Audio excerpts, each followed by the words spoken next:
Hello, welcome to my Keezer Tour video. So here we have an Igloo 7 cubic foot freezer converted to a keg refrigerator. So we'll go over the outside and then the inside. Most noticeably, the collar, so the wooden piece around the top there. So that just gives us more headroom in the fridge. So you can put your Cornelius kegs inside. So the Cornelius kegs were old soda beverage kegs that we'll see inside. So the collar is made out of wood. I believe it's 2x6, and we'll kind of see more. It's got like a 2x6 inner, and then the outer is nicer wood. This is a DIY fridge. I did not build it. I found it on Craigslist for a pretty good deal. It's built very well. This is exactly what when I was looking to build one. This is pretty much exactly what I wanted to build. So a little tour of the ins and outs might help some of you out along the way. So the collar is 2x6, so we get about 5+ inches of height from the collar, so it gives you headroom inside. The door just the hinges on the back are just unscrewed and then screwed into the wood on the collar there on the back. So I can show you the holes on the back. So you can convert this right back to a refrigerator, or a freezer rather, if you really wanted to. So we have 4 taps. Those are Perlic taps. They're very nice, good stuff, like 40 or 50 bucks each. They're really buttery smooth. And the drip tray on the bottom there is a, right there, it's held on, so that's removable. The drip tray comes off of the wooden piece, and the wooden piece is held on by neodymium magnets, a bunch of them, so that just pulls right off, so it doesn't just sticks on there. So it's not there's no drill holes or screws or anything in that. So it's got a nice little towel holder and a bottle opener, home-brewed bottle opener that I've never used. So it is an Igloo 7 cubic foot freezer, and then it's got a Johnson Controls controller. Let's get up close to that. Alright, here's a shot of the controller. So it's got the little, right here, it's a little copper, that's the thermometer, right? The temperature reader. So it's a little copper guy, and then it goes in the fridge. And this is a Johnson Controls analog controller. So it's set to about 38, so it'll go, keep it around 38 degrees, and I think if it gets in the 40s, like 42, 43 or something like that, it kicks back on. So it's not switching on and off all the time, which would be bad for the the internals of the freezer. So so it's smart there. Down at the bottom you can see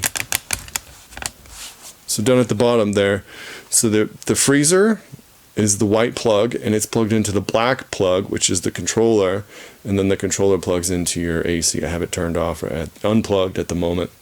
It doesn't run all that much. It's pretty efficient, I suppose, but without measuring it, I don't know, but it doesn't run that much, so that's good.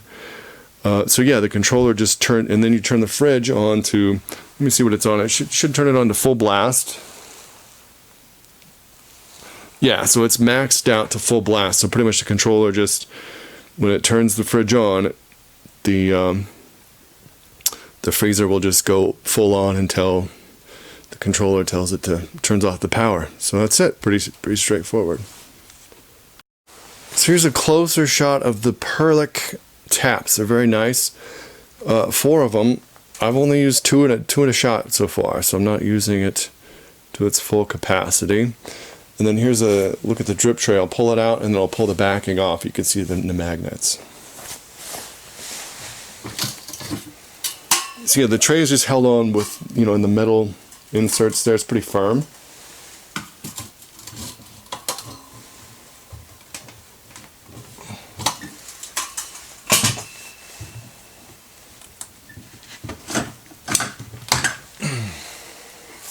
So it's pretty strong. Let's see if I can get a shot. A couple of them are stuck, but a bunch of neodymium magnets. See if I can get that in the shot there. It's like they're glued onto the wood, it looks like, and then just stuck onto the fridge.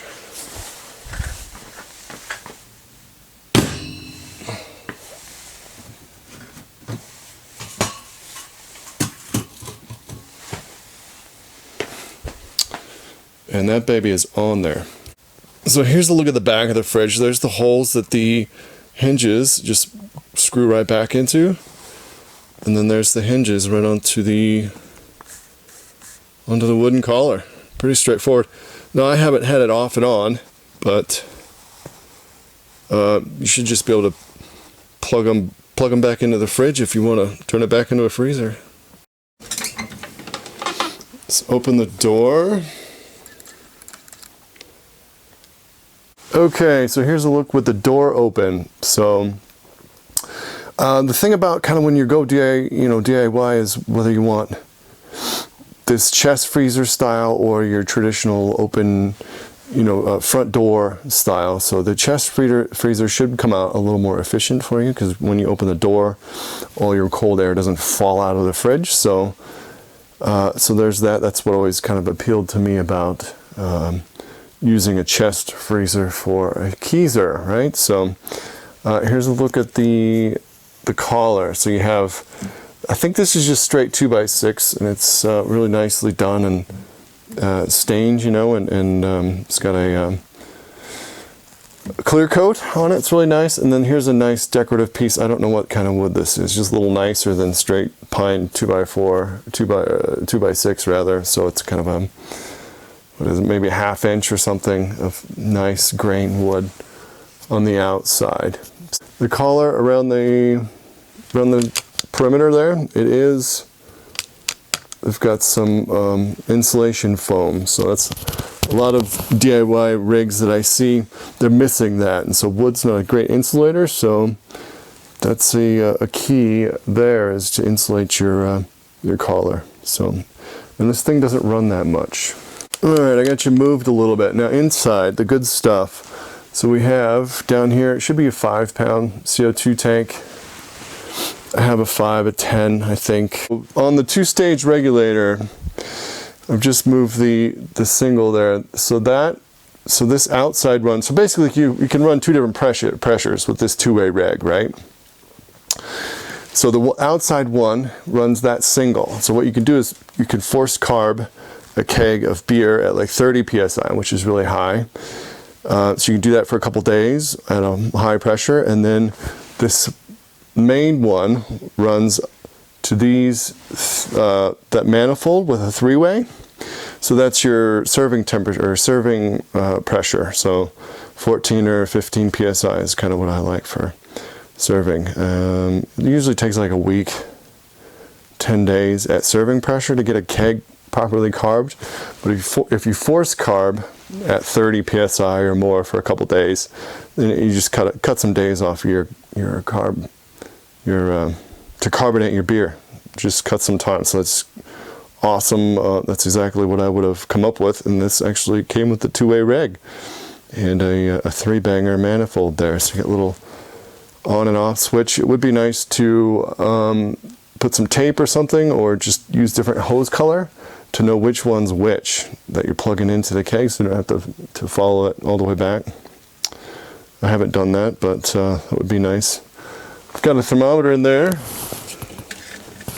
says 45 degrees at the moment, and 57 degrees, or excuse me, 57% humidity. I have some like damp red stuff to pull moisture out. So let's have a look further deep. Take you off tripod. We'll go inside further. All right, I got you off tripod. I got this torpedo keg I wanted to try out. That's a 2.5 gallons. So it's brand new for me. What do I have in there? I have in both kegs. Here's a normal Cornelius keg. This is a ball lock style. I have a ball lock and pin lock. I believe ball lock was Pepsi. Pin lock, I believe it's Coke, because he didn't want interchangeability. Those Coke and Pepsi people. Down there should be some yeast I have, and then there's the copper wire that goes down. So I have that. That's just a jug of water. So it just keeps everything, the temperature, steady. So the actual probe is in the jug of water. Couple of bottles of wine, and what kind of tubing do I have? I think it's 3/8 ID, 3/8 inside diameter, excuse me, 3/16 inside diameter. And I actually have quite a bit of line. You have to do some calculations. It's further, you use more than you think, more hosing. And that's just to slow the beer down so you don't get